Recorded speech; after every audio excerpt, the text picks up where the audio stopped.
with the Facebook app. So I think that's the issue. So let me start over because.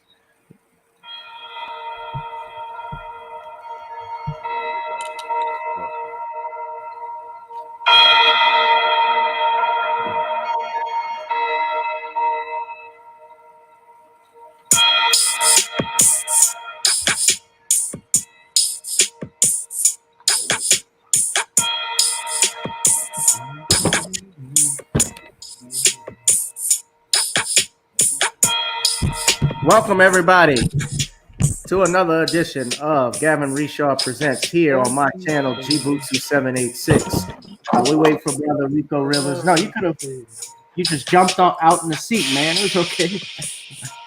You all right?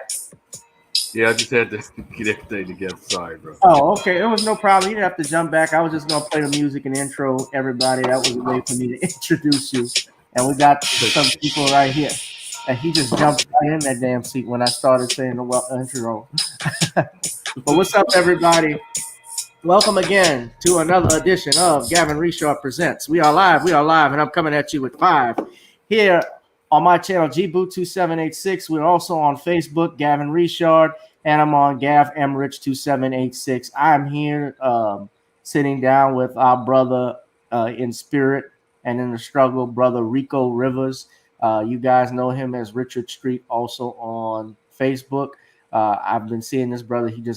He outright puts his stuff on Facebook, and I'm liked a lot of things that he has said. I don't agree with everything, but I agree with him in spirit on a lot of things as well. And I reached out to him to come onto my platform, and I'm grateful that he is here. So, Brother Rico, how are you doing this morning, brother? I am doing well, man. Thank you for reaching out. And I appreciate you and your support, because I see your comments on my page, and probably should have written it Richert Street on there, but yeah, I'm happy to be here. Thank you for inviting me, bro. Oh, there's no problem. Thank you actually for being on here, man. And why don't you tell everybody? We're gonna put your Cash App up. What is your Cash App so everybody can hit that up? It's $ Black Man Mojo. Yeah, and PayPal is Rico Rivers. And basically, I guess you're alluding to, I guess, why it's up there, or just supporting general. It's up there mainly these days. I put my little short story, my little book out, and so it's connected to that for anybody who'd like to purchase one of those. Talking about Well, tell everybody. Let's start about you. So you wrote a book. I'm an author myself. Tell everybody about your book. First off, what is it about? And where they can get it at. Okay, and I'm all about formalities and making sure I put the correct information out. What I have is I just wrote a short story, and it's not official. I don't know if it's officially published. It's something I put together in the PDF file, but it comes from an actual manuscript that I wrote. It started off as journaling in the 90s, like from 97 to 99. And it started off as me journaling as a way to cope and deal with the clinical depression that I was going through during those years. When you go to a counselor, they always tell you or suggest that you journal your feelings. And so when I finished journaling, I ended up with a 135-page manuscript. But that chapter talking about my father seemed to go past the other chapters. It got up to like 40 pages. So it just up until the last few years that I decided to take it out and make it a separate short story, just 40 pages of me sharing when I first heard about my real father at 22 years old by accident, and when I actually met him at 39 years old. Both to his chagrin, he didn't want to meet me. He had no intentions of meeting me. And when I walked on his porch in 2008, 4:35 p.m. Christmas Day, December 25th. Rang the doorbell. He came to the door, and he asked me how did you find me? And I told him through MapQuest, Google, and he told me that day on his porch, because he did invite me on the porch. I have to give you an effort because I've worked aggressively over the years to prevent you from ever finding me. And so the story kind of goes from when I first heard about him at 22 and goes all the way to when I was 39. It just gave, and also I give insights on things that that have happened between those times. Even when we talked over the phone, is very wishy-washy in a sense. But yeah, it talked about how I felt stupid, how I felt betrayed, lied, do all things. Where my aunt accidentally let it spill out who my actual father was, and so it's an emotional journey. Uh, for me, that's what it was. It was me journaling my thoughts, and I Yeah, think today is a big issue. Fatherlessness and fathers in the home is a continuous topic in America, and more specifically in our community, since over 76% of Black children are born as single mothers, and so that's why I decided to just go ahead and put it out there and let's have this conversation. I know Israel after that. So if they'd like to get it, Cash App, after you send a Cash App, send me an email address so I can mail it to you because it's in PDF format. correct. Yeah. Yeah, Well, so hope I did. and that's very interesting, man. You tracked your own father down and, confronting him and so forth. And when you talk about mental health issues, that is even a bigger issue in the Black community that does not get enough airtime in the media. We don't talk about it enough because being Black, I mean, we deal with stress. It's to be Yes. stressed out in this Mhm. country, and really not just in this country, but around the world. Yes. The things we have to deal with on a daily level. So that's good that you were able to put something out like that. So big ups to you. Thank you. Now, of course, I had did a live stream on this. I guess we could get right into our first topic, and that is regards to the presidential debate. I actually covered this late last. It was late Tuesday night when Mm-hmm. the debate aired, and I covered it, and I called it a hot mess, Yes. which it was. And I said, "Who won?" The answer was the non-voter, which is what you see at the topic. But I want to ask you something. Did you watch the debate first off, brother? I think I watched the bulk of it. You know how you have the television on, but you're doing other things, Yeah, and I think about 30 minutes into it, I guess it came on at 8, so about 8:30 I started watching it, yeah. It was and I don't about know what eight, happened. about 8 o'clock, 8:30. Yeah, so I don't know what happened between 8 and 8:30, but I know from 8:30 to 10 o'clock. Yeah, And it's a consensus. It was a hot mess. It was just it was a struggle to get everybody's points, and it was also what we expected out of Trump. And but I have to say, I didn't expect Biden to be as alert. I guess they gave him that shot and propped him up, and, But he's I like and I Mr. did a Burns, live, huh? huh? Like Mr. Burns, right? Yeah, he is. And he said, in the part when he was saying, "You attacked my son." It's Bo is dead. He said, "No, Hunter." Oh, I don't know. No, like I don't know, Bo. I don't know, Bo. I only know Hunter, the one that was on drugs. They got kicked yeah, out. he was on drugs. He was Right, he had no job. right. It And was he some ends up typical with a spots in million there. dollar corporation. Yes, Right. but That it Biden. was stem from that. It was stemming from whoever Hunter worked for in Korea or somewhere. He worked for one of those mayors or dictators, It and was in the he was trying to Ukraine, I press. thought. And Okay. and from my understanding, if you listen to Judge Joe Brown, the Valerie Denise, Oh, woo. yeah, That's my Judge man. goes off on Biden because he talks about his history. I don't like talking so much about that about Hunter and so forth because I don't know all of the information, but I do know what that is about. I have heard those stories. Judge Joe Brown is an expert on it because he talks about it all the time. Uh, I've had Brother Randy Short, Dr. Randy Short, Yeah. on my platform as well, where he is not Okay. a fan of voting for Joe Biden and certainly not Kamala Harris because of their history towards Black people. Now, uh, but yeah, but getting back to the debate, it was what I expected. I thought Trump was going to cut off, certainly was going to do exactly what he did, which was cut off Joe Biden. And there were some times when even Biden did interrupt Trump, in all fairness. Mm-hmm. I did watch the debate. There was a part in there, and you could go back and look at it when it came to denouncing the white supremacists. He was asked by Chris Wallace, and I thought the moderator was bad, but Chris Wallace asked him, "Are you willing to denounce the white supremacists?" And Trump did say, "Sure."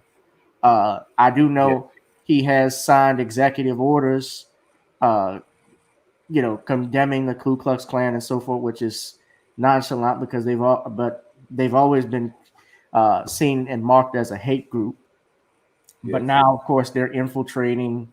Well, I don't even say they infiltrated. They've always been a part of law enforcement. That's how law enforcement got started, based off of the slave trades. The slave catchers. Excuse me, not traders. Paddy rollers, slave catchers. Right. And this is from CBS News. I put this up here. I think this is the video I just want to share.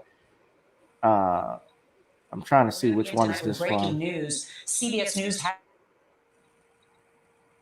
learned plans to issue new rules for the rest of this year's debates after Tuesday night's face-off between President Trump and former Vice President Biden turned into a farce. While the commission has not formally voted on changes, an informed source tells CBS News members believe they need to. Let me just pause this for a second. So also this is part, so I don't get a copyright claim. This is all credit belongs to CBS Network. This is being shared for purposes of criticism and offering intake under the fair use doctrine of Section 107 of the Copyright Code of the United States. So, to act in the coming days after being inundated with complaints about a chaotic debate.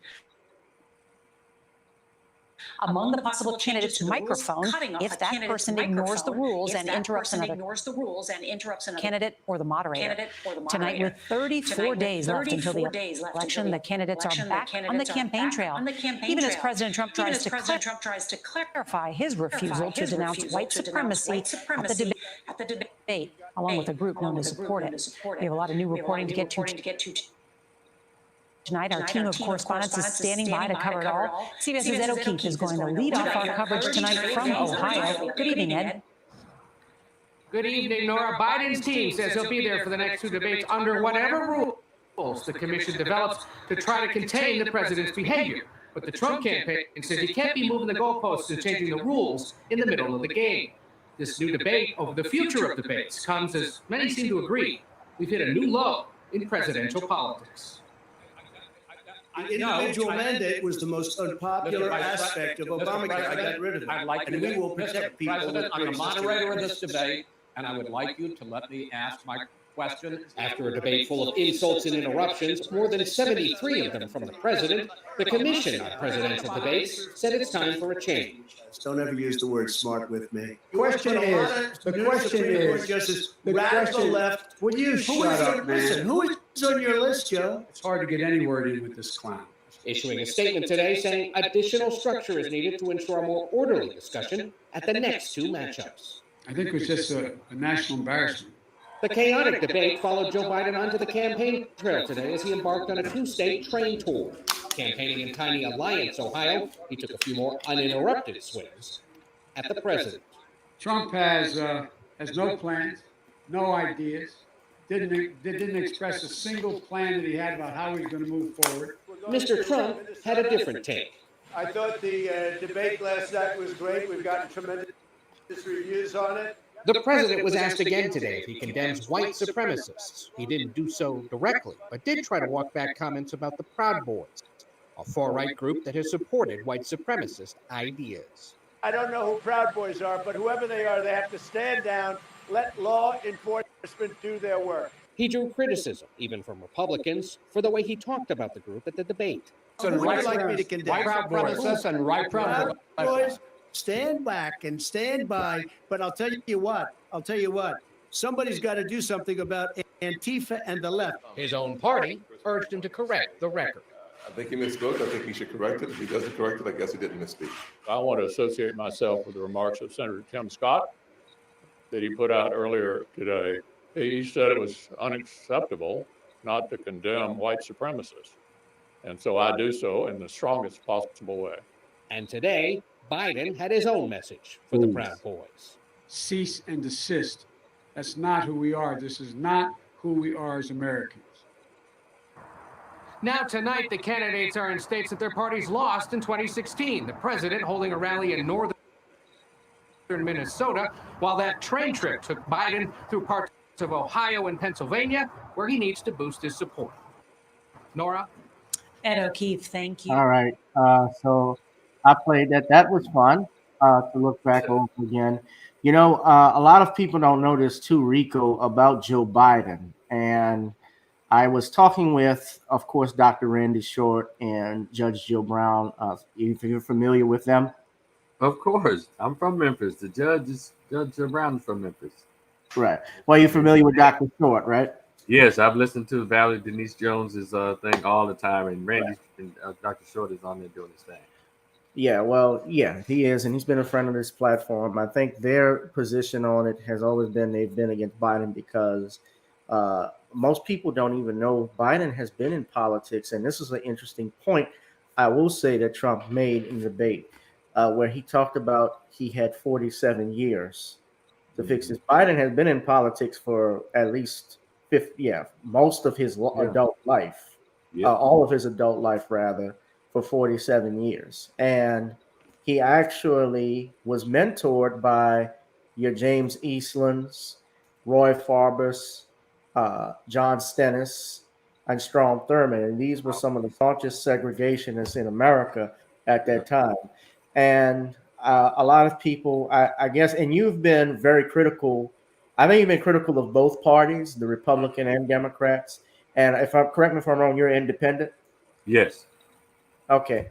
But they have not, and what Black people have been asking for has been tangibles. Now, when I looked at after the debates, C-SPAN, which I think C-SPAN is much better in terms of news than CBS or NBC or even CNN and Fox, because those are corporate-owned media platforms. Even though they're news networks, they have a corporate interest into certain things, and corporate interest can also influence the way people try to get people indoctrinated into accepting certain things. It was reported on C-SPAN, for instance, when they did a poll, they said 66% of people said that Trump won. Okay. They agree, right? As well as it was on Telemundo, the Hispanic voters, they said they felt Trump won. Now, despite all that Trump has done and said in the past, especially about building a wall, insulting people, and yes, he said some stupid things, he increased Hispanic voters by, I think, doubling the amount, if I'm not mistaken. And that's actually going to be your majority in the country pretty soon. If I can pull that up right here, and I'm pulling it up now. This is on Newsweek, and I want your 2 cents on it. It says here, yes, 66% of Spanish-speaking Americans in a Telemundo Twitter poll think Trump just won the debate. While the question of who won Tuesday's presidential debate between President Donald Trump and Democratic presidential candidate Joe Biden lies in the court of public opinion, many Spanish-speaking viewers of Telemundo gave their support to Trump in a poll conducted on Twitter. In a poll conducted after the debate, 66% told Telemundo they believe Trump won the debate. Only 34% of poll participants thought Biden made a better showing in Tuesday's debate. I actually thought Biden won just because of poise and so forth. Okay. He was trying to, I guess, not let him get under his skin, but there were points where Joe was not. Obviously, he wasn't even answering and giving policies either. He wasn't even, from my point of view. But what are your thoughts, brother? Well, people need to understand that Hispanics, be it Hispanics, Latinos, Puerto Ricans, Mexicans, or whatever, or who go under the umbrella of immigrants, well, they come over to live the American, quote unquote, the American dream. And people don't realize that a lot of the Hispanics or Latinos are Republicans or conservatives. You have a large group of them who also look down on the immigrants who sneak into the country illegally. A lot of them who are, especially the ones who are lighter in skin tone, that's closer to Spaniard looking, most of them are conservative or Republican, and they really wave the American flag, meaning I arrived over here legally. I worked, I became naturalized legally, I turned in the paperwork, and they are they will express frustration over those who quote unquote sneak in illegally. So it's a lot of Hispanic folks who are Republican, and a lot of people, a lot of blacks won't accept this. Well, how can he say that about the wall? How can he say this? Well, Biden said you ain't black, and black support has not waned. So they said, look, let us have our wall. You have your not being your race if you don't know who to vote for. Pretty much that. But Hispanics have always been an independent group that did what they need to do for their group, and they understand that Right. part is about money coming up. Right. And I agree with that. And I agree with your point because I was talking with Brother Bernard Johnson. Shout out to him, King Brother Bernard, out there in Virginia. Brother Bernard talked about how he talked with some Hispanics. You know, he knows a lot of Hispanic people that he has some Hispanic people that he has worked with, and he says that they were telling him, he's like, you know, I don't understand why you people get so upset and emotional about these elections and so forth. We don't care about what Trump says about us and building the wealth because we're looking out for ourselves and our interest, our money. Yes. You know, and that's what every other ethnic group does. And I think the reason why we care more is because of our struggles here in America. Black people are the only group of people that are made to vote for two things, fear and history. You know, when we wanted to vote Barack Obama into office, it was about making history because we wanted to see the first black president. We wanted to see a black family in the White House. You know, Michelle's got on a beautiful dress. The girls are cute. You know, they have a cute little dog, Bo, and we voted in droves for him. I mean, people were lined up across city blocks to be registered to go into the voting booths that day. I remember it well, going to vote early that Tuesday morning.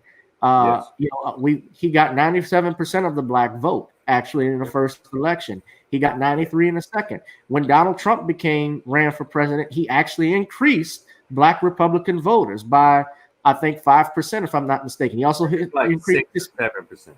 6 or 7%. Yeah. He got 51% or better of female voters, despite talking about grabbing them.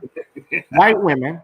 Right, white women, but that's the majority in this country. That's right. 55% of women are the majority in this country and in this world for that matter. The reason why they're not leading is because men can kick their ass. I mean, that's not sexist, but I mean that's the truth. That's men seem to be stronger, so that's why they're not. But women, of course, 55% of white women voted for this man, and despite he talked about grabbing them by the what. Yes. And of course, that audio, I will say this in fairness, that was from 10 years prior to that election, which really, it was locker room talk. Nobody really took it seriously. Billy Bush was recording it and secretly recording it. And on top of that too, as far as Trump being a racist, Judge Joe Brown said he's not a racist. And when they asked why, he said, well, he pointed out the fact that he gave some money to some black businessmen. He also was dating a sister. Of course, we know dating someone that's black doesn't mean that you're not racist. It just means you have a preference with somebody. Because even Thomas Jefferson had Sally Hemings, but she was a slave. And 14 years old, he was 44. Right. But that's how it was. That was the law back then. That's how it was. It doesn't mean it was right. That's how it was. But then on top of that, too, he mentioned this, and I didn't know this, but he was the money man for Jesse Jackson and Al Sharpton. Well, when Jesse Jackson was running for president in the 80s, he was actually financing Jesse Jackson. A lot of people don't know that Donald Trump is actually, in honesty, he's an independent because he's been Democrat before. Yes. Yeah, I just want you could talk. Chime in.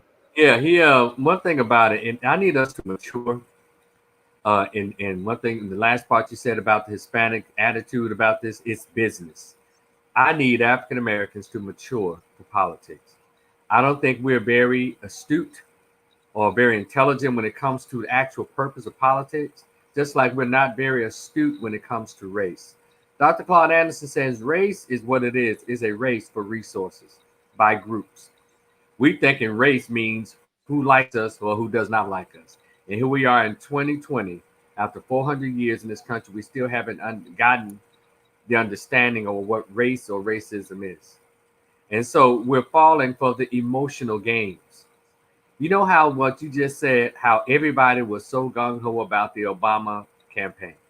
Yeah. They used every radio station, every commercial, every movie, every cartoon, whatever, to push that narrative. Historic. And we were programmed, and people were programmed as African Americans to go for that. Now they've used every book, every TV news outlet, every movie, every commercial to say Trump is the enemy. And so the same thing is being played by that same group. Black people are played like a fiddle because we are driven emotionally. And as you said, through, I guess, historical symbolism. While other groups come over and they go straight to business. We're still trying to push multiculturalism. Multiculturalism is a business concept, meaning I want to be able to get everybody's money. How do I do it? We're thinking dating, marrying, visiting. Like, people, please. This is capitalism. We live in a capitalist society. We live under racism. That's what it is. But even others who are quote unquote of color, they face their racism, but they counteract it through business and education. Exactly. And so we have not matured in 400 years. Now, if someone will debate you and debate me back and forth about the intricacies of how the three branches of government work. Well, guess what? I am one who observes how other people understand how those three branches work. For example, the LGBT, P is in pedosexual pedophile. They were able to take something that was completely nothing and make it a nationwide, international phenomenon. That is something that was totally made up, called gay rights. No one can explain to me what the hell gay rights are, but it is a thing. It is on the books and it's ingrained now into our society. So much so they created a word to go with it called homophobia. Can I ask you something? Can I stop you right there? So you compare? Do you think homosexuality is tied in with pedophilia? Well, I'm glad you asked that. Because the LGBT does not want to connect it to them. But I said, hey, when a man wants to have sex with a little boy, aren't they the same gender? Isn't homosexuality sex with the same sex? Well, they are the same gender, but the issue and why it's illegal is because the age. Obviously, a child can't make a decision like that. Yeah, I understand Right, that part. right. I know you understand that part, but I'm just answering it. Yeah. And number two, when you see on TV these, let's say, for example, that little kid who was 10 years old, and his parents were saying it's okay for him to dress up like a girl, and he was in this bar on his bar stool dancing in that dress. Who was throwing those ones at him?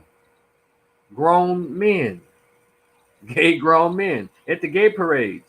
You see little kids there being most prominent. Gabe Union's stepson, she had that boy presenting him to grown people. So it's like the what I call the Lynx and Jack and Jill of Black society. Pedophilia is like the Jack and Jill of homosexuality, the LGBT. They groom them to be grown up gay men and women with the pedophilia, and that's going to become legal. What name was that you were talking about? The Jack and Jill and Lynx, how they groom you into society. But I'm just saying pedophilia is like the Jack and Jill of the Black society. They're grooming you out and bringing you out like they in the gay community. I call their Jack and Jill the pedophilia because they are messing and grooming the little kids to grow up to be adult gays and adult lesbians. I didn't know. When you said Lynx, I'm thinking of that's an organization I know in the Black community. Yeah, Lynx and Jack and Jill. Yeah. Oh, wow. Are you saying those groups are trying to groom the children to support that? No. I was giving a comparison. Okay. You know, Jack and Jill groom you for society and become successful, and you know, and doing Okay, that. I see Yeah. what you're saying. Well, Yeah. I can. No, Well, I'm I not can. putting them. I'm not making anybody. I'm not. Yeah. Putting the two together. Because yeah, I got colleagues who are in some of those fraternal organizations. Oh yeah. Tomatoes at me, and my thing is, I don't have an issue with though. Like I don't have an issue with what people do behind closed doors. I'm talking about adults. That's their business. But I think when they but the issue I think a lot of people have is that when they try and force it down our throats, Yes. when they put it in television and cartoon, and I guess this is a good way to segue into that topic because what we were going to be talking about were a couple of shows that are on television. Since you brought all of that up, but you are correct in that in the last for something that they have really fought for in the last 40 years. Which is they've made gay rights the number one civil rights issue. The number one issue I remember back in 2015 was whether or not someone who's born a man but now identifies as a woman can use the bathroom as the rest of the females if they feel a certain way. And even if I remember the NBA actually moved the All-Star game because Carolina had that law that was in place, the bathroom bill.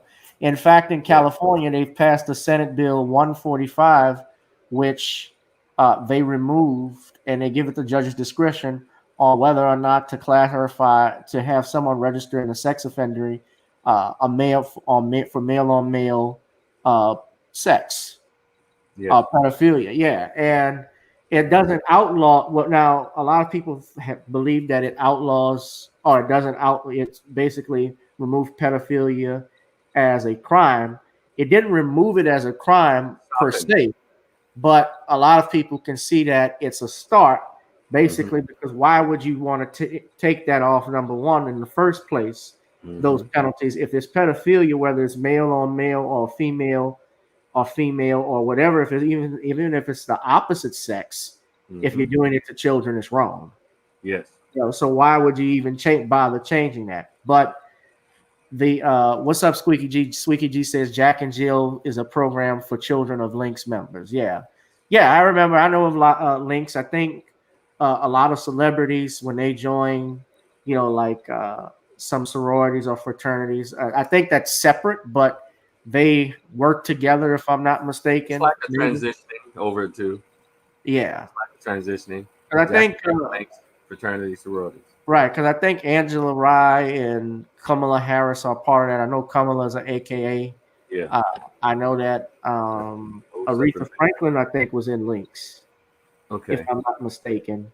Yeah, so I've heard of them. I know what they I have colleagues and church members who from the past who've been a part. Steve Copeland breaks all that down for you.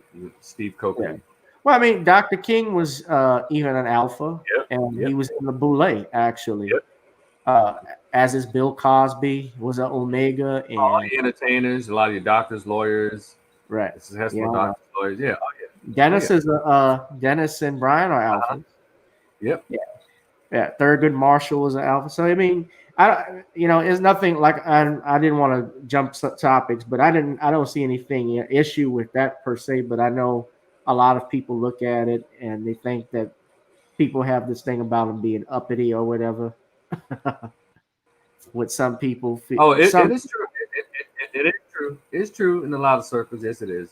But you don't want to paint everybody with that broad brush. No, not everybody. Yeah. Yeah, but it is true. It's a bunch of, but because that's the boule and all of that. That is upper black society. It goes under that W.B. Du Bois talented 10th theory, and so yeah.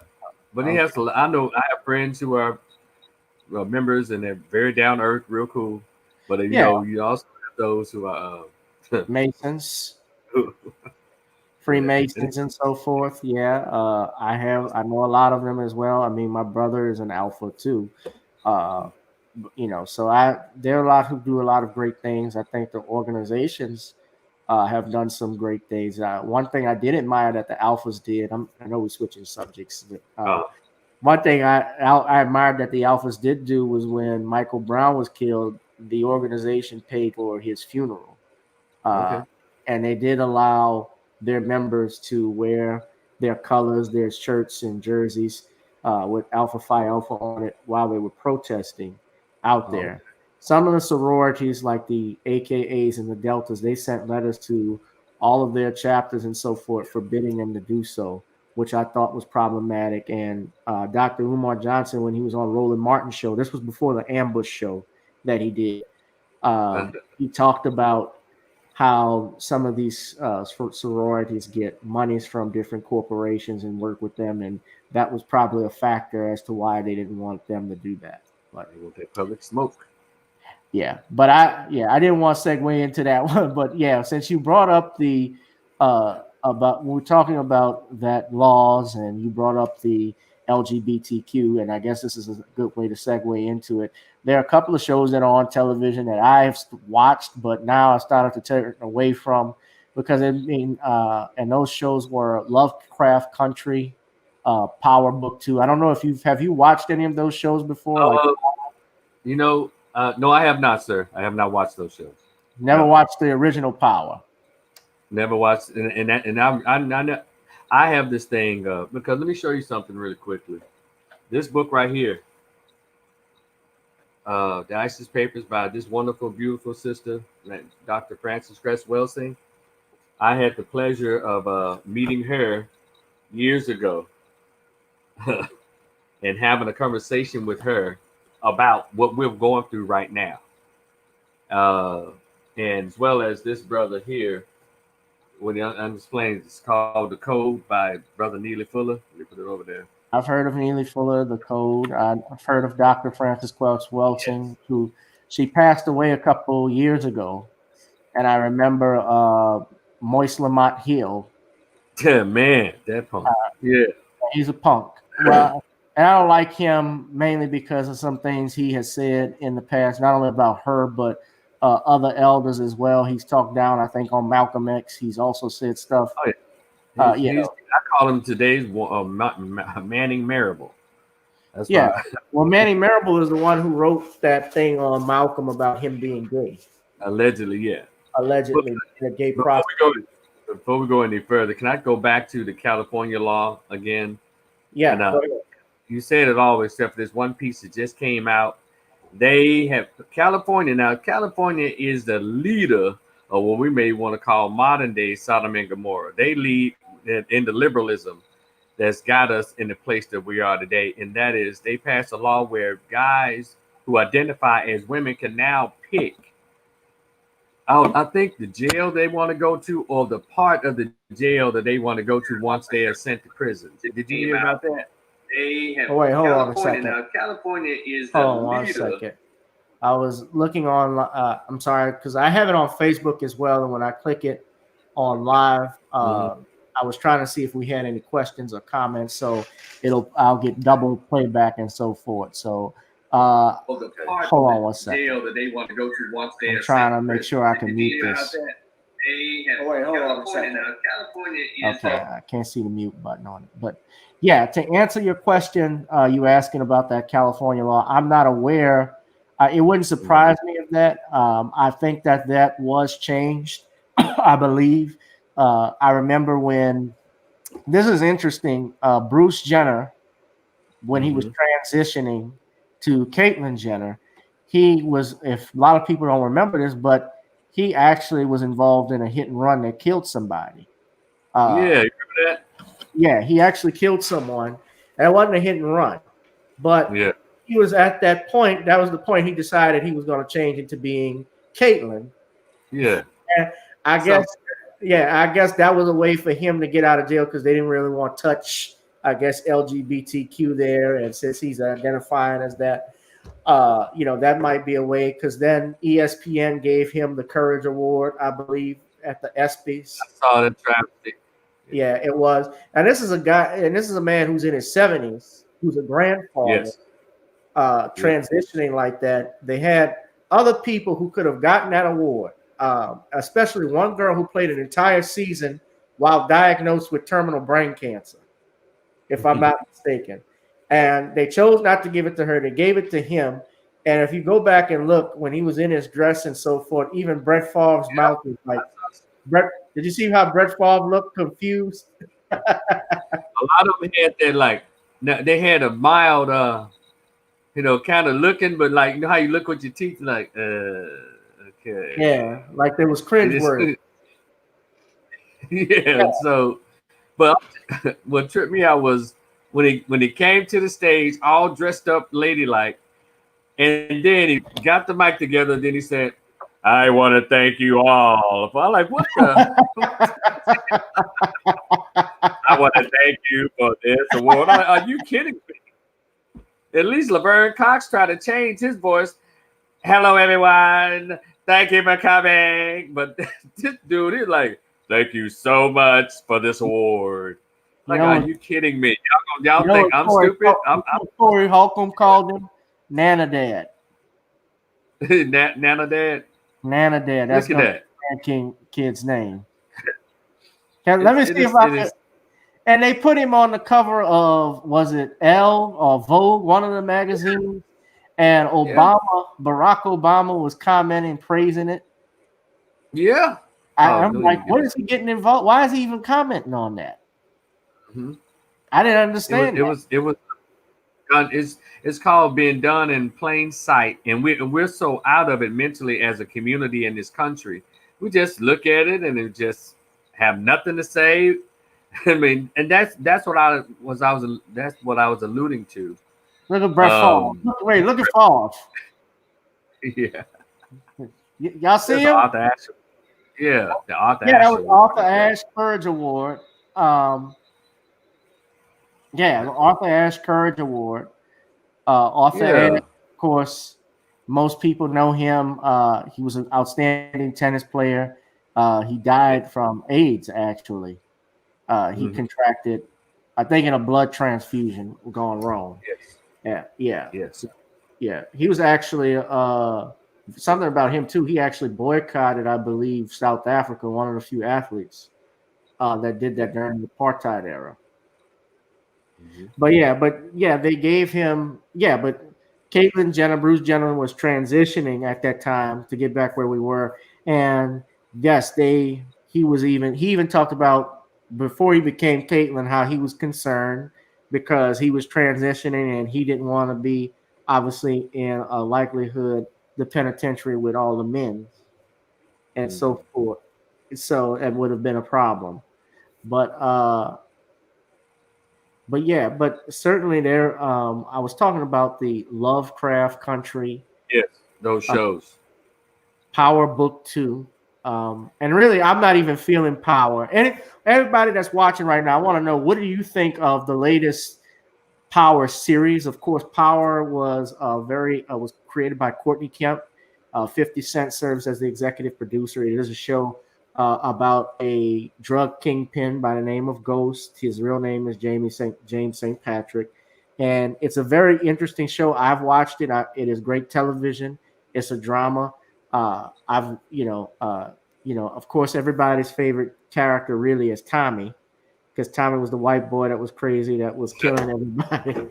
But but it's very successful. It ended actually earlier this year, and they've spun off the series with Ghost's son.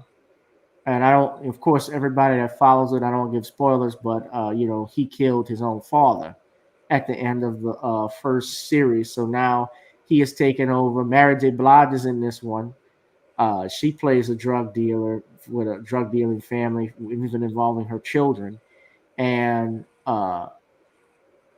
Method Man is in it. Method Man is a lawyer actually in the series. So it's interesting not seeing him with a do-rag on, and I can't just think of. I keep thinking of Cream. 45-year-old man he is. Yeah, Is It Real Son? I keep thinking every time he comes on, just listening to Is It Real Son? So, remember when Mike Tyson used to come out to that? Back in the day, yeah. I want to play the song, but I'll probably get hit with a copyright infringement claim. Yeah. I see Squeaky G said, Power is okay, drama mixed with fantasy. Some blacks are always fantasizing about being a rich dealer.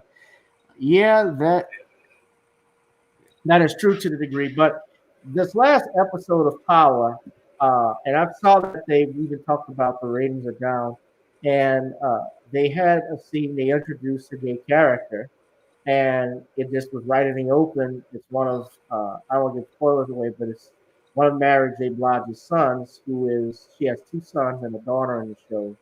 The one son, who I think is the oldest, is the bulldog. He's basically the enforcer. He kills on her orders and so forth. This son is they're trying to get him to man up, I guess. And I think Mary J. Blige's character realizes who he is, that he's gay, because they hinted at it.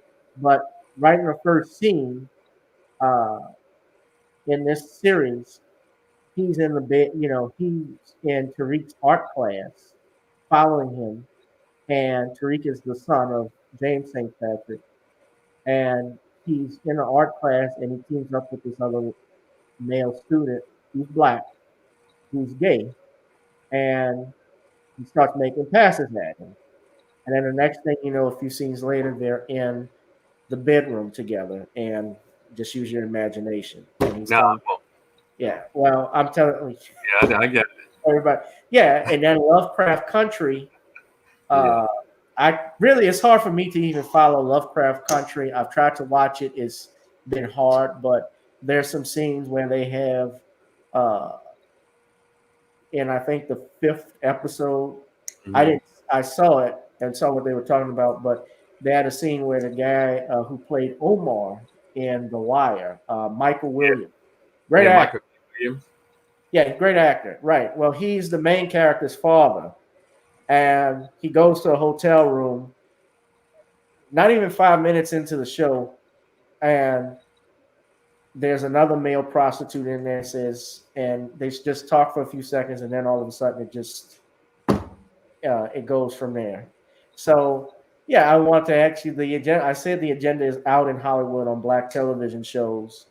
They don't really hide the fact that they're pushing an agenda. And by agenda, I mean is that they want to increase the amount of homosexuality in TV shows. This is actually an article, and I'm pulling this up from LifeSite News. I actually did some research. This was in 2015, and I'm going to share it with everybody. Now this article was written by, and I shared this, I believe, with everyone before, Kirsten Anderson. That is actually, it's titled, Data Shows Homosexuals Hugely Overrepresented on the Big Screen, but Glad says it is still not enough. The struggle must extend from the ballot box, the legislative chamber, and the courtroom directly to the hearts and minds of those who still harbor anti-LGBT prejudice, says the group's CEO. That was in April of 2015. Yeah. So, go ahead. Well, I think, what this conversation, I guess, is stemming from. I don't know if you saw the post that I put up as using the Trojan horse. I've seen that on Twitter before. Yeah, I saw that, and I did my whole little write up on it, and I segued into what I learned from Dr. Frances Cress Welsing when she said that the main goal under racism and white supremacy is to attack the black male. And with one of the tools used is homosexuality, effeminizing the black male, which it goes back to the whole plantation thing of buck breaking.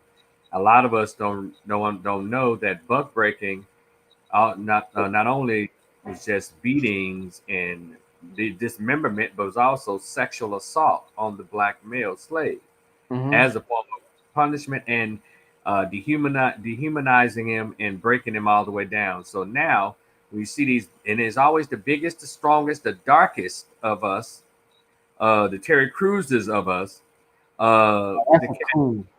And what's his name? Who played in Mission Impossible? That big Bing Rames in Pulp Fiction, in Holiday Heart. They take the biggest of us on purpose. Because when you break down the biggest of us, that breaks down the whole, ties into the masculinity of the black male. They're trying to break into that masculine sexual prowess of the black male, and they're doing it in movies, TV shows, And it goes to why I wrote what I wrote on under that meme of showing that Trojan horse. And a lot of people don't know what a Trojan horse is. The Trojan horse is what they used during the days of the feudal lords, and they were fighting. They would come up there with this little wooden horse and say, "Hey, we come in peace. We just want to come over. So let down your moat from around your castle." And they would let the moat down and allow them to pull this wooden horse in there. And when the horse got inside the castle, and they're unprotected, they open up the side latch, and all of the guards and the soldiers would come out and slaughter everybody. Well, that is how Black Lives Matter got into the Black community. The Trojan horse was the death of Trayvon Martin, and our hurt and pain is what they used. They used Trayvon under the guise of getting through to us to our hurt and pain of his murder and so forth. So with the movies, it's all about programming. All of that is programming. And I say in my article, I only watch Ion TV, Gavin. That's the only TV I watch. Cozy TV and Ion. Because I am in control of what goes in and out of my mind.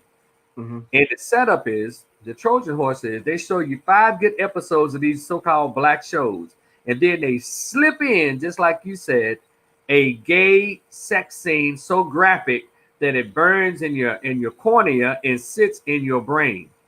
And in one of my lives, I said to all you black dudes that's watching these shows with these gay male-on-male sex scenes, you might as well go and get you some gay porn on Pornhub. You might as well admit that's what you like, watching these gay sex scenes between men. Go on to Pornhub. It goes further. Yeah, well, it goes further than that too. If you remember the TV shows on ABC, Scandal and Get Away with Murder, where you have black female leads. Yeah, well, I remember watching How to Get Away with Murder because around that time, around that time, I believe I think that came out in 2015 or 2014, something like that. Probably a little bit further, a little bit earlier, but I was in law school, I think, at the time it debuted. And I wanted to watch it because I was just interested in seeing it. And I think not even within it came out in 2014. And I don't think within the first 10 minutes of the show, there was a man having sex with another man, just right there out in the open. And it had nothing to do with, and I'm wondering, what did they have to do with getting away with murder? Now, of course, by us talking about this, me saying that, there are going to be people that are going to label me as a bigot or a hater just because you criticize. Homophobic? Well, they say the term is homophobic, but you can throw it back at them and say they're heterophobic. Exactly. That's my t-shirt. Because I don't have to agree with everything you say. I don't have to agree with everything you put on TV. I don't care for that. I don't, and they put it in television shows, cartoons now. I saw that it's interesting you talked about the TV shows where they show positive black images. They're doing a remake of Good Times actually on Netflix, which is supposed to be an animated series. I don't know if you heard about that one. Yeah, I heard about that. I'm not a fan of it. I don't know how they're going to do that. Seth MacFarlane and Steph Curry are producing that. Foolishness. Seth MacFarlane, I watch Family Guy. You think I would let him produce anything that's black oriented? You see how he handled Cleveland Brown and Brown and the Cleveland show? It was terrible. I wouldn't, and I like Family Guy for what it is, but I wouldn't dare. I've never maybe but watched only a couple of episodes of Family Guy, like sitting through it. And Cleveland, I don't remember so much, but I could do the voice. My name is Cleveland Brown. My name is Cleveland. Yeah. I've heard the song. Yeah. And it's actually voiced by a white guy, but now he's saying he doesn't want to voice him anymore because of the fallout with the George Floyd thing. I mean, they've actually moved and gotten more things done on the streets than they have in the courtrooms and in the floors of Congress with a lot of stuff. The things they've taken down. The Washington Redskins taking down, renaming themselves because of the George Floyd thing. Something that they had said before, we will never change. It's interesting to see all of that, but that's all symbolism too. But yeah, this article, of course, you can go look at it. It's LifeSite News. They said they reported that they were overrepresented by 16%. Yes. They still said it wasn't enough, and that was in 2015. And Ellis complained that the majority of gays featured in films were white and male, and said she would like to see more lesbian, bisexual, and transgender characters alongside gays of all races. She also lamented the lack of gay characters in leading film roles, especially in blockbuster action and sci-fi offerings, and expressed disappointment that the homosexual references in children's films like How to Train Your Dragon 2 and Night at the Museum, Secret of the Tomb were too subtle to be obvious to most young viewers. So they obviously want young children to be indoctrinated to learn this stuff. Mm-hmm. So they don't hide it. Oh no, it's they're queer and they're here, and the thing is, nobody cares. But they're so arrogant and so full of themselves that and so narcissistic that they couldn't care less about our protest. Matter of fact, they literally victimize you for having a protest.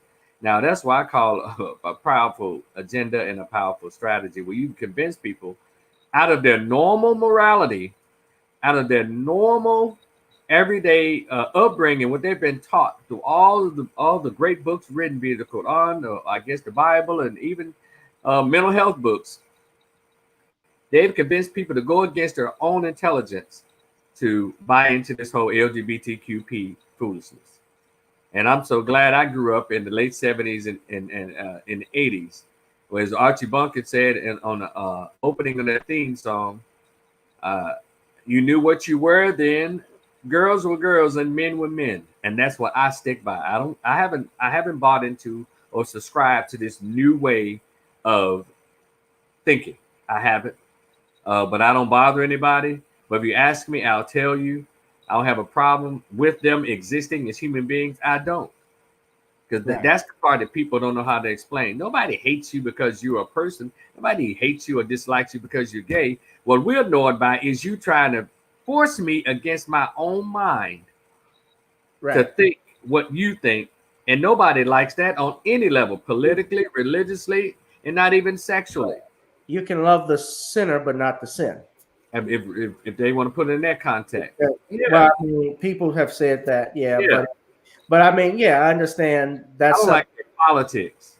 I don't like their politics. No, I don't either. But another thing too is they try to compare themselves to the Black struggle, and they have back off of the Black community's civil rights, and it has been basically they've usurped us in terms of being the top minority in this country, as well as the Hispanic community. They've usurped it. The Democrats, and this is why they're failing, they have catered more to those bases of LGBTQ and illegal immigration than they have the Black community. And that's why the Black community is frustrated, not even interested in voting, because they keep seeing this time and time again, this agenda being forced on us. Certainly, even back then, even if you don't even look at it from a religious standpoint, Rico, the most primitive people in the world, people that don't have running water, people that don't have electricity, they know that marriage is between one man and one woman, because life can only exist through sexual relationship between a male and female. That's scientific. Now, it can't, the root word of marriage and matrimony, you hear matri means mother, the state of motherhood. That's why we celebrate it. So now people are going to do what they want to do. No, I don't believe in hating people. I don't believe that, I believe that people are people. Yes. But I don't have to co-sign what you do behind closed doors either. I don't have to know about that. There's going to be a time, and there's going to be a time eventually it's coming, because I've seen some court cases about it where they're going to be people. I've seen people that I've heard of cases where men want to have relations with their dogs. All that's coming down the pipe, bro. Yeah, they got people that want to have, one day you might run into somebody and say, you know what, I I tried it with women. I even tried it with men, but now I'm into bear. Right, but I mean that's the truth. Somebody said that. I think it was Dr. Neely Fuller who did that. If you go on YouTube, yeah, I'm trying bear now. You know, they all feed off of each other. Yeah, and what's to say since we've changed the gender element of marriage? What about the number element? We can have multiple spouses. Well, in other cultures, they do. Yeah, well, there are court cases. I have seen a man, try to sue so that he can marry 2 women here in the United States. I do know the guy who was on Sister Wives. Part of the Colorado statute, part of it was struck down.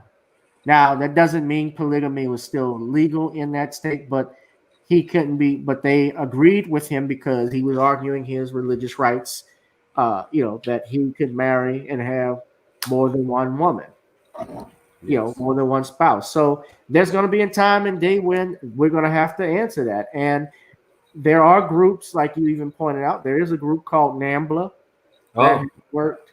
Yeah, they did work in the past with many of the gay rights groups. They worked with some of their leaders like Carrie Hay. They do exist. Yes. That's not hate speech. Let me be clear. That's not hate. That's just a fact. There is a group like that. I am aware of that. There are pictures of him at their meetings. Now, he's dead now, and many of mainstream homosexual groups have tried to stay away from them because that's going to hurt their right. That's going to hurt their fight and what they're trying to do. But they do have members who are still tied to them. Yeah. So that part is true. And it may not be today, but yeah, I think a lot of that is coming. We refer when you say NAMBLA is North American, Boy Lovers Association, Man Boy Lover Association. Man Boy Lover Association. Yeah, National North American Man Boy Lover Association. It was actually an episode on South Park, and it was an extremely funny episode, and people didn't think that was for real, and it is real, and also let's go back to Law and Order SVU. I remember about 7 years ago, I saw an episode when a guy said, "There it is, North American Man Boy Love Association." Yeah, and the guy who was in their little questioning room, he said, "Yeah, you have me, but it's thousands of us. Just like when blacks were not allowed to marry whites, that was struck down, and now blacks are marrying whites.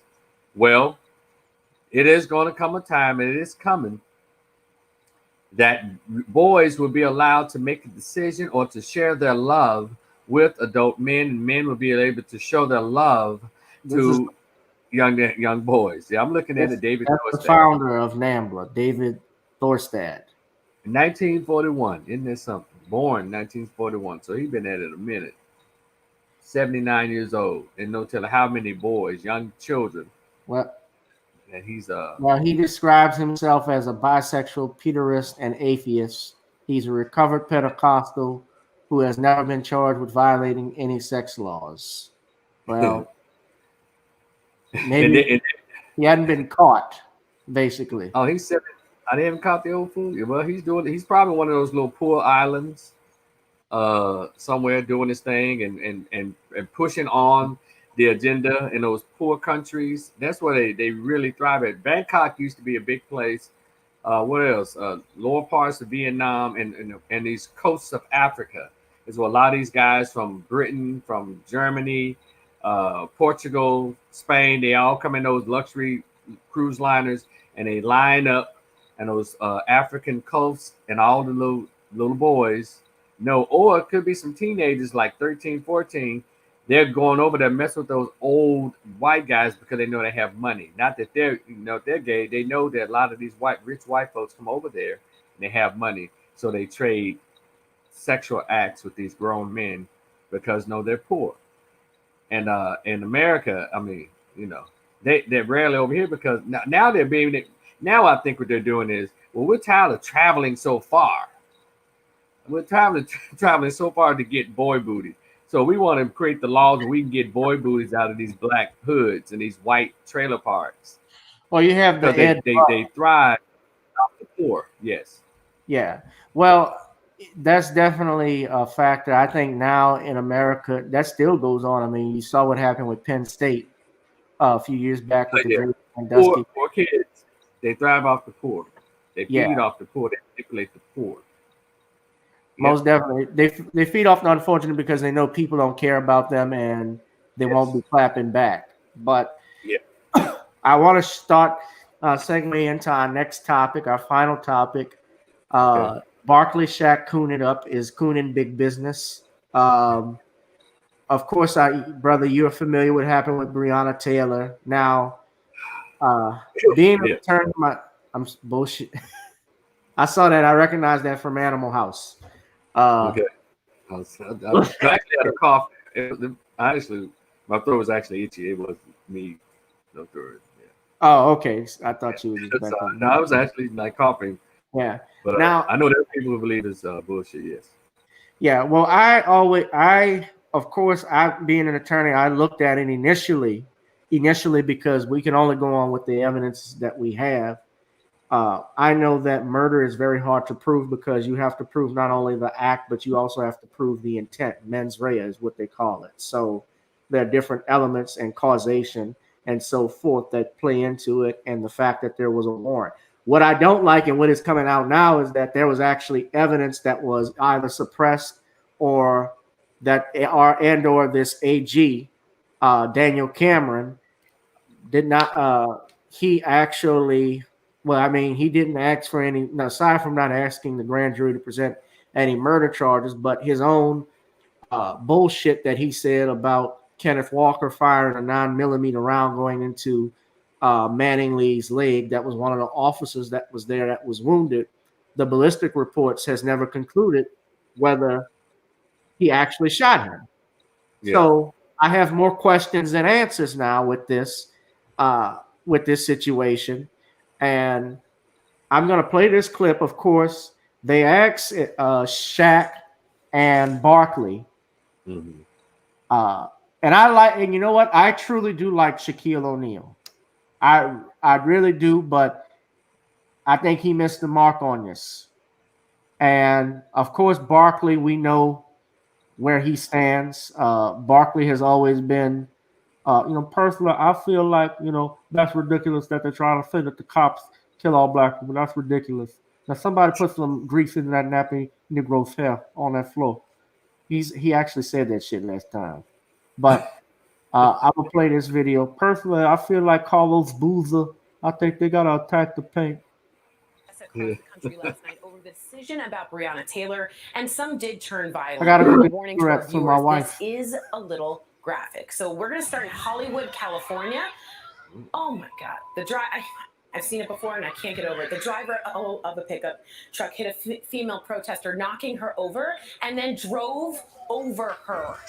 It sounds like she's going to be okay. I want everyone to know that. She was taken to the hospital with minor injuries. I can't just speak over that. That's okay. Wow. Meantime, in Louisville, there was another night of demonstrations with a couple dozen protesters, including a state representative, Attica Scott, who proposed the Breonna's Law legislation in the first place that stopped no-knock warrants. She was arrested. Speaking of which, a lot of you on social media are talking about what Charles Barkley said last night on TNT's pregame show. Let's watch and we'll discuss after.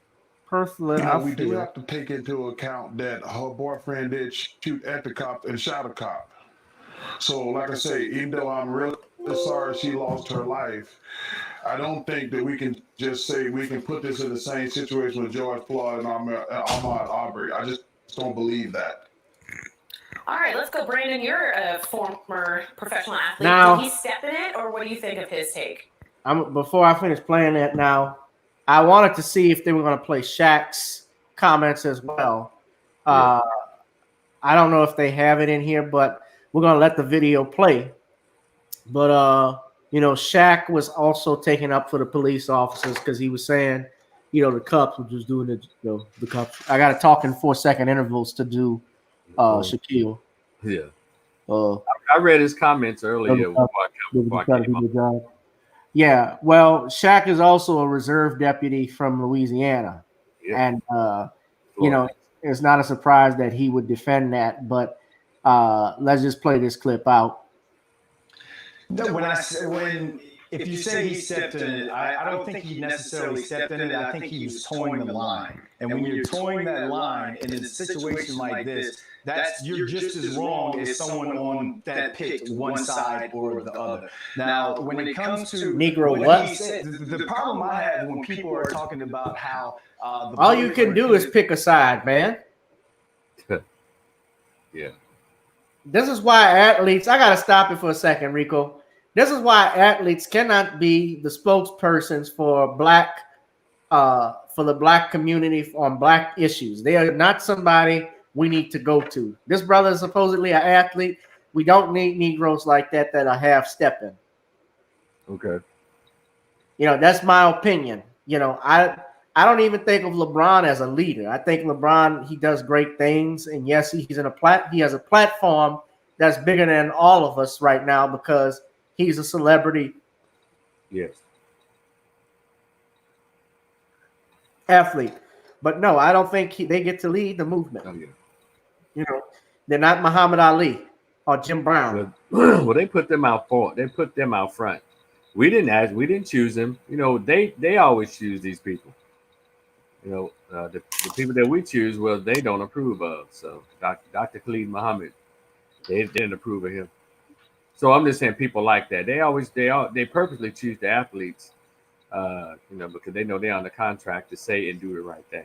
Right. That's what, like when they boycotted for like a whole day and then came back the next with the NBA playoffs. Yeah. Barack Obama, I read what he. Yeah. I was like, what was the purpose of it? If you just and talking about, well, if you come back, you can have more of a bargaining tool chip where you can tell them exactly what the changes you want in NBA. So you go back to the plantation and say, look, we don't want to work from sun up to sundown. Can we work to 5 o'clock? That's basically what he told them. Yeah, you said who was doing that? That was Obama, right? Barack Obama was instrumental in talking him and that other dude who was over the Players Association, yes, into returning after that day. Barack Obama had a phone call with both of them, and he told them, well, look, what you can do is come back and play, but you'll have more of a leverage where you can bargain with them on the changes that you need to see. Instead of him being a man and say, you know what, not only do y'all walk off, but y'all walk off and create your own league because you are the talent. But that's not what bought Negroes do. They keep you on the plantation, maintain the status quo. They know the language. They've been given the script a long time ago because they are under contract under these entertainment. Athletes, singers, rappers, whoever's on television actors, they're all under Hollywood contract. So they're given a script. They understand what to say. We just have to. Exactly. Yeah, exactly. They are giving us, you said the right words, they are giving a script. So let me finish playing the video. Sorry. Walker shot first. No one ever says that he was acting under his right, in a stand your ground state. Right. No one says that. They always try to make it like this guy just randomly started firing at the police.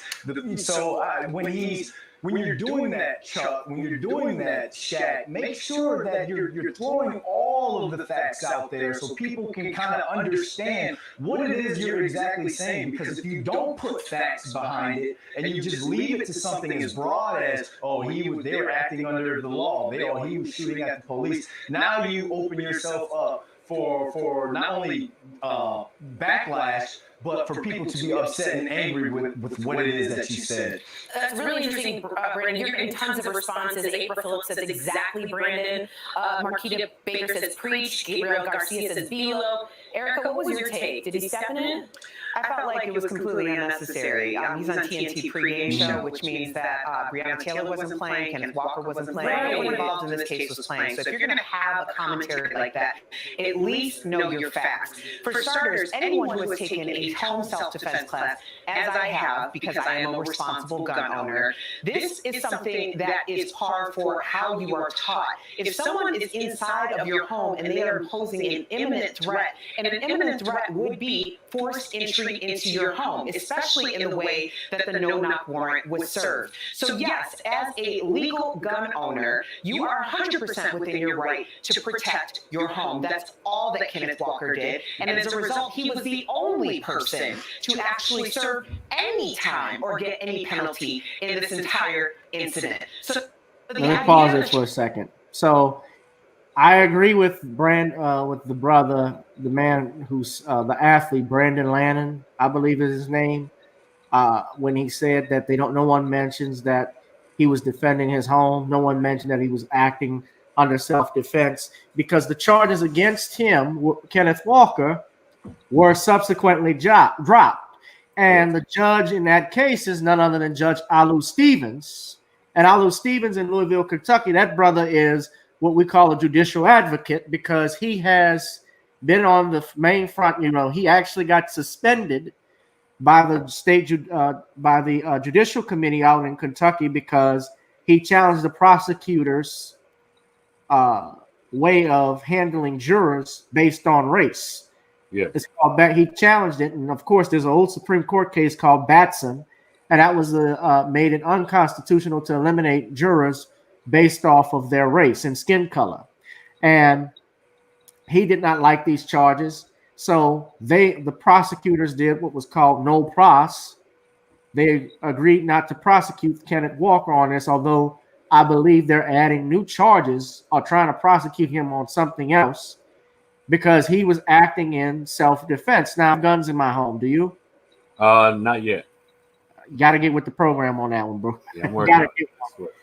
Yeah, go ahead and get some and join a black gun club like a Black Gun Owners Association or. I found out about that, and I was more encouraged to to get more pep in my step when I found out about that. So that's cool. Yeah, they are good. I'm with them. Also, try out NAGA. I know that's a bad way of saying it, but that's the actual group. Like NAGA, yeah. But NAGA is an actual National African American Association of Gun Owners, National African American Gun Owners Association. So you could try them as well. It actually, gun ownership in black homes has increased since the election of Donald Trump. That was actually an article that I read.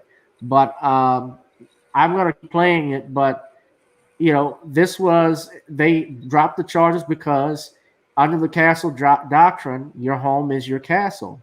And if the police there's been a debate in question as to whether the police officers identified themselves or not, they said they didn't hear it. One is saying that they did.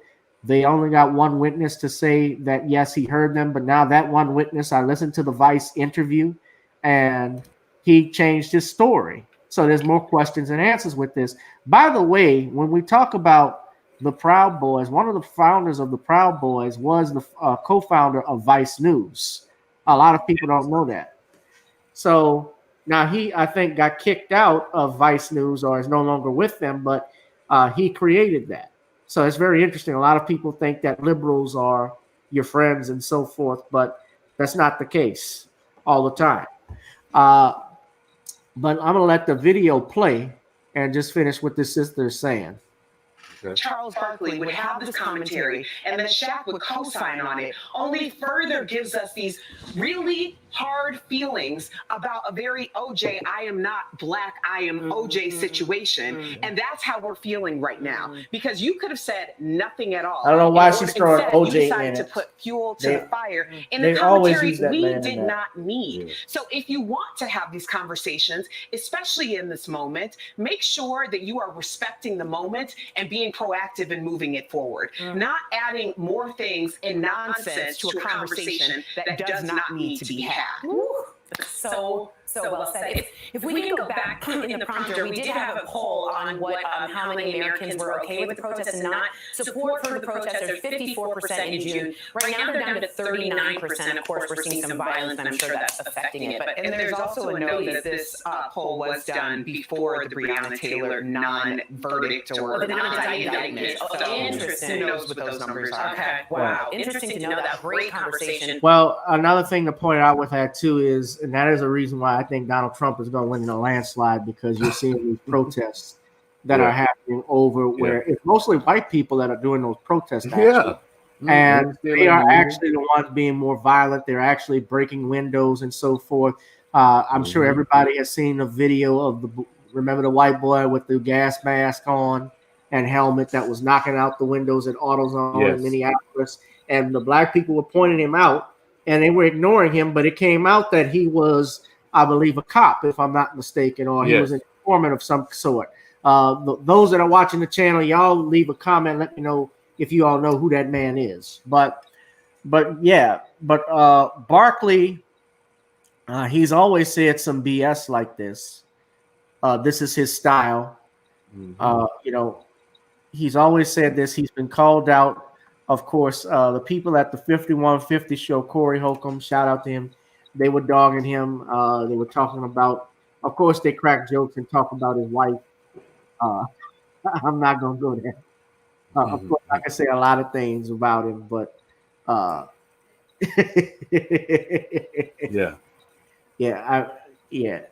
personally, I'm sorry.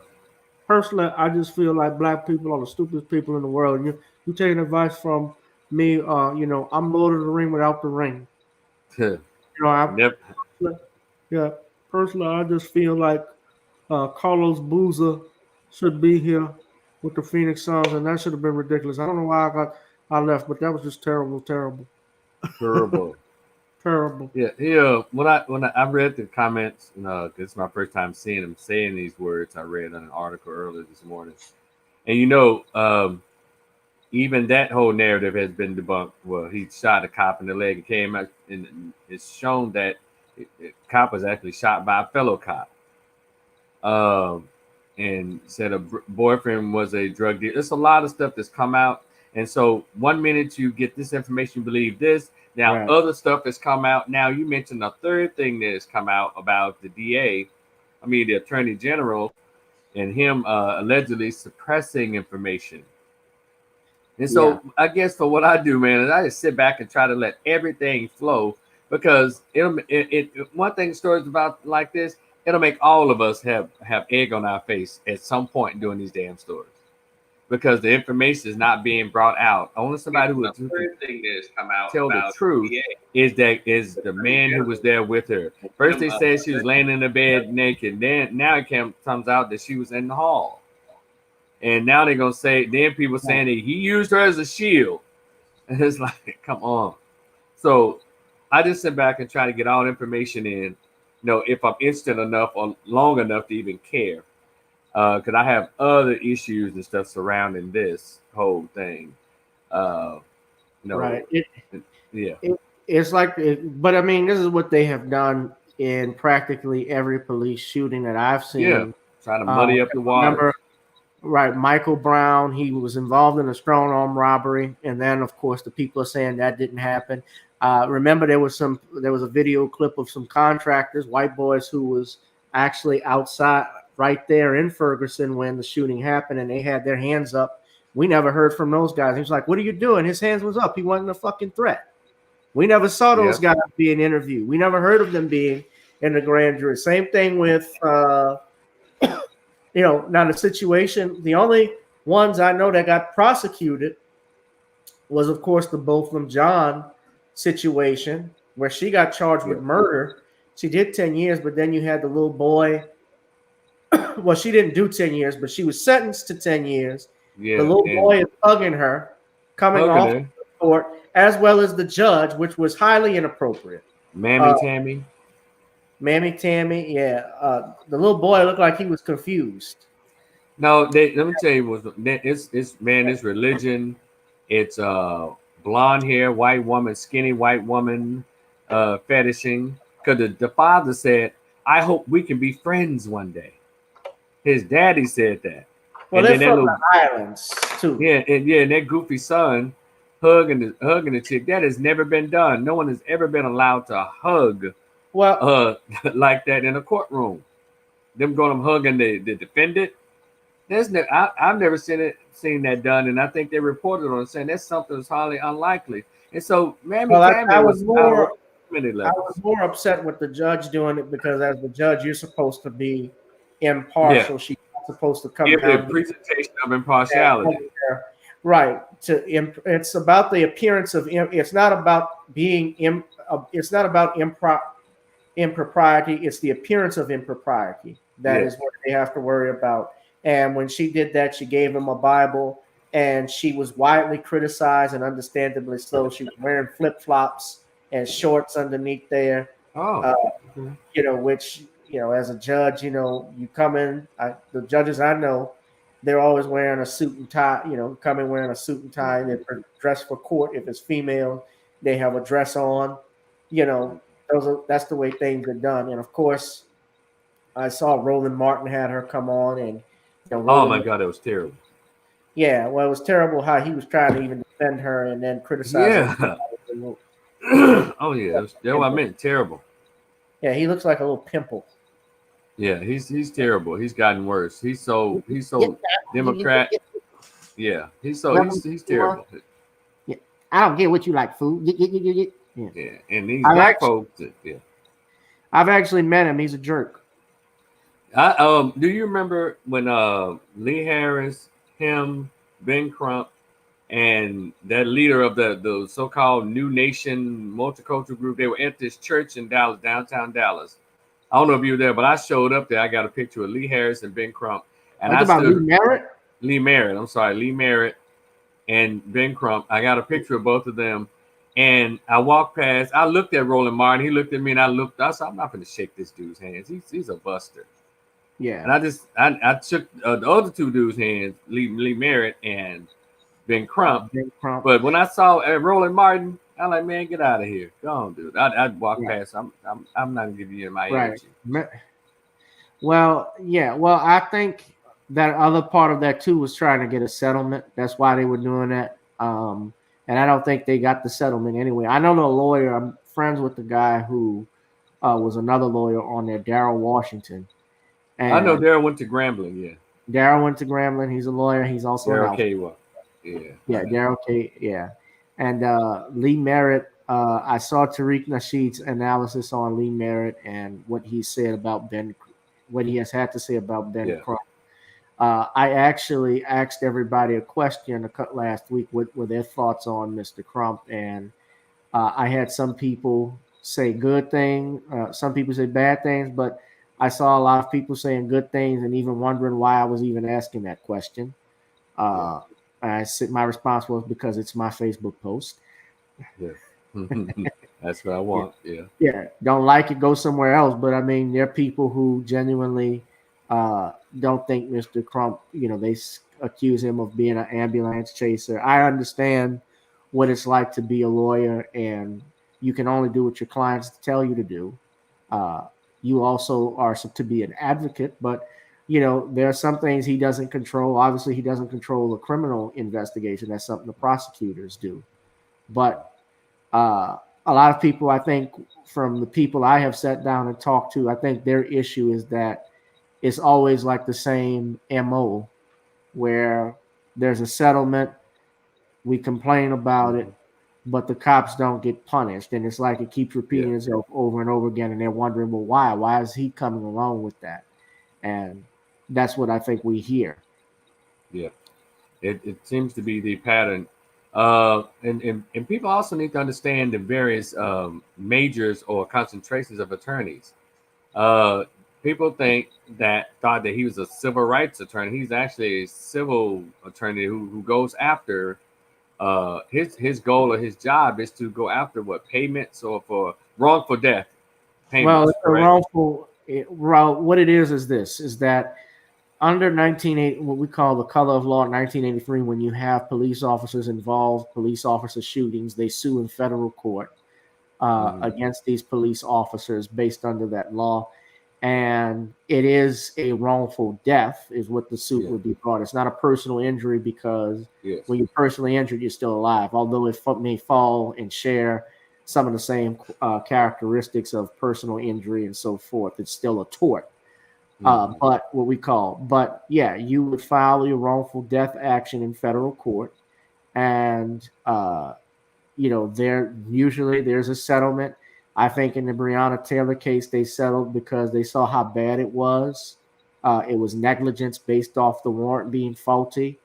There was also an issue with police procedure because now we saw the video where the officer in question who was actually charged came back to the crime scene afterwards, which is against policy.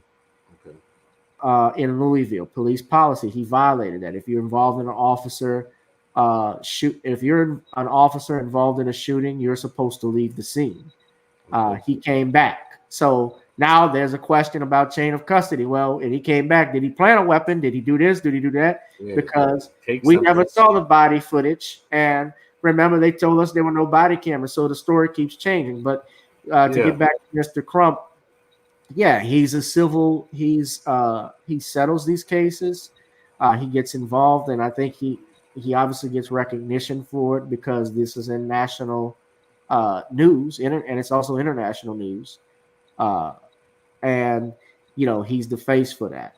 Now, I've actually met him when he came to New Orleans, and he was a nice guy. I took a picture with him, and he gave me a card. But there are a lot of people that aren't impressed with that. I would like to. A lot of people want to see this stuff go to trial so we know what really happened. But if the parents and the family want the money, or they want to get it over with, he's also got to listen to them. So that's right. And I think in this lack of information and not being educated about things, and we just kind of go off on what the news puts out before us or what's floating around on people's statuses on Facebook, and we just have a whole 2 or 3 hour conversations about this much of the actual situation. And so that's social media for you. That whole thing, I'm just waiting for all the information to come out. I have thoughts on it, but it's like, good luck with everybody in that. And I haven't, and I'm not saying her name. I'm not into that whole movement and all. I didn't say Sandra Bland. I didn't say Corinne Gaines. I didn't say anybody's name because each one of them I can go through and look at it and say, well, if this hadn't happened, this, that, people probably get mad because I say what I would say about the Corinne Gaines or the Sandra Bland, because they get to pick apart the characters or what led up to the demise of Ahmaud Arbery, George Floyd, Eric Garner, and they were saying if he wasn't selling cigarettes, it would never happen. So, but it's interesting that you can't say, well, if she had not been dating these dudes, which it is on record that she had a history of dating these little street guys, and women who dated these little thugs know. And there's a lot of women who've been in a car with dudes get their car shot up, and she's sitting right next to the little hooligan. Yeah. And but then this is people's response. So I don't care what she did. They don't. So you saying that she deserved to die? Nobody's saying that, you're an emotional idiot. What we're saying is what's being said about everybody across the board. Your choices, whatever, can lead up to whatever the outcome is. If I studied and got all A's, my outcome is a free ride to college. So if I mess with none but prostitutes, strippers, and street chicks, I might lead to probably getting robbed, jacked, or killed to mess with that thing. So how come that's not allowed to be brought up when it comes to her, but it's okay with George Floyd, Ahmaud, and everybody else's whatever character choices are made to be brought up? That's my whole thing with all of that. Misery loves company. Yeah, I love fairness. Yeah. Well, I agree with that.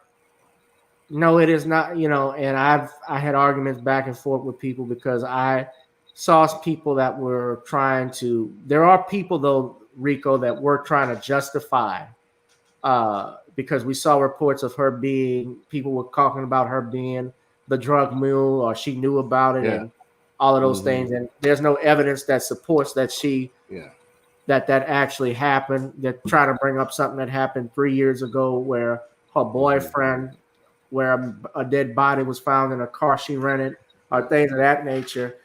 My position on it, especially as a lawyer, she's never charged as a principal or accessory to that. She's innocent until proven guilty. Yes, I'm now. Am I stupid enough to think that she didn't know that there was something involved with any of these men? Well, she broke up with one of them, so probably she saw something and caught wind of something she didn't like, and they split up, and that's why he was in jail. And I think that the men, what I find very interesting about this case too, is that Walker survived a hail of bullets, and she ended up being dead, and he was the one firing. So that what I like to know more how that happened. But you know what? Guess who else survived the hail of bullets? Fred Hampton. Fred Hampton was shot to death, but his pregnant girlfriend right next to him survived all those bullets. Right. So you know what? Hey, you know about 100. There was like 100 rounds that was fired in that house. Fred and Mark Clark were killed. Fred was actually poisoned. Yeah, he was laying there under the drug influence. Yeah, under the poison. They tried to say he shot at them, but he had drugs in his system. He was asleep, so he could not. Even if he wanted to, he couldn't even get up. And nobody was ever prosecuted. Nobody was ever charged with that, even though they know they did it. And I think they ended up paying the family money or something like that. But you know, these devils do what they want, and you know, the guy, they're actually doing a movie on that too that's coming out. The guy from the Get Out movies, Daniel Kunawaye, is playing Fred Hampton. Okay. And Lakeith Stansfield, he was in Get Out as well. He's playing, but William people don't want. Now I think, you know, that cat Daniel. I've heard some criticism. They don't want him to play him because of, I guess, his stance on race. He's, I guess, tired of people mentioning race or something like that. But you want to play these historical African American figures, even though you're from England. Yeah. Well, I mean, Dr. King was played by the guy that by the same thing. Who played in the movie. I didn't even like it. Well, I mean, I didn't even like it when God bless his soul, Chadwick Boseman played Thurgood Marshall. Thurgood Marshall was a tall, light-skinned black male, and I thought when he played James Brown, we're gonna give it 100. So. Well, I thought he did great as James Brown. Did you? I did. I thought he had the voice and he had the dance moves down. He had. No, he did. But I was won over. I was won over by the first scene when the girl dropped a brick in his toilet, and he came out with a gun, and I just started. I started laughing from there. But when Jamie Foxx played Ray, that's better. Charles. I thought I was looking at Ray Charles when Jamie Foxx. That was good. Even when Will did Ali, I liked it. I thought he did a good job. I thought he was okay. They had a guy who actually played Ali on a television movie that looked just like him and was better. Okay. But I agree. But I would like. Jamie did a great job as Ray. Jamie did a great job as Ray. I thought Chadwick was great as. He also played Jackie Robinson, which I thought he was great. I think he's a brilliant actor. I thought he was a brilliant actor. But it's like Thurgood, James Brown, because James Brown, I know the backstory. I got into the story and all that. His mother and his father were brutally violent to one another. Then they make love, and James was kind of set out on. I got all of that. He did all that. He said, "Mr. Man." I got that part, and I got all of that. But when you go and look at James Brown and the Flames from 1960s, The Night Train, and he just man, it was Chadwick couldn't keep up with all that energy. Maybe Chadwick. James Brown is hard to follow, man. I mean, yeah, man. I saw the American Soul, and I saw Eddie Winslow playing James Brown, which I just started laughing. Eddie Winslow. Darius McCary played James Brown. Yeah, you don't. You want me to? You don't believe? No. You mean you got a turtle playing the Road Runner? Okay. I'm gonna show you the picture. Okay, it's terrible. He played. This was, of course, older James. This was. Hold on. Let me see if I can. Let me James stop. on that crystal meth, run from the police on rims. The James that wasn't paying his band. Okay. No. Which is what he always did, from what I heard. But yeah, there you go. Lord Jesus. Now he probably could go for that old James because he wasn't dancing. He kind of looked like him with the perm. Yeah, the old James, yeah, or something, you know. But I hope it didn't happen. But he wasn't hardly dancing. That was his living in America days. The Bobby Bebop. Yeah, living in America. I nature distinction, nature the nation. Hey, I'm a good lover. Yeah. He's just. So how did he do it? How did he do it? Who, Darius? Yeah, how did he do it? I mean, how was his performance?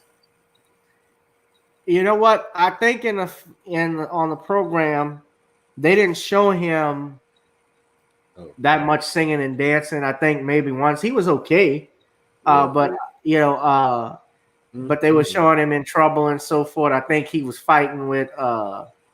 He did good. What they were really showing was the backstory of him on Soul Train, how he was fighting to get his band back because members of his band ended up going over to Bootsy Collins and what's the name of the group? Parliament. Yeah. Parliament Funkadelic. Right. Yeah. Yeah, and George Clinton and those guys, and that's when they were making Flashlight. Flashlight. Yeah. So that. Yeah, man, but it's good chopping it up with you, bro. Oh, yeah. Yeah, we'll do this again. By the way, why don't you tell everybody quickly about the book, how they can contact it and get it and how much it's available for? Okay, the book is called The Greatest Pain I Ever Felt. My conversation with my absent biological father who never wanted to be found. And it talks about when I first found out about my biological father at 22 years old, and he didn't want to meet me, but I went and met him on his front porch at age 39, and all that goes with that, how I felt and how and how I felt as a little kid growing up and all of that stuff. And it's in PDF. It's only $10. The Cash App is $BlackManMojo. If you Cash App me the $10, send me an email address so I can email the short story to you. I think, and anyone who purchases the book, the short story, please, I'd like to know what your thoughts are, because I'm one of those persons. This is something that comes to me, and I'm open for anybody who'd like to have that conversation. The information, my little bio stuff is in the back of the book if you want to know who I am. And also I have a bonus article in there. It's called I Owe My Absent Biological Father an Apology. That's in the back. After you read all of that, Richert Street, that's my name on Facebook.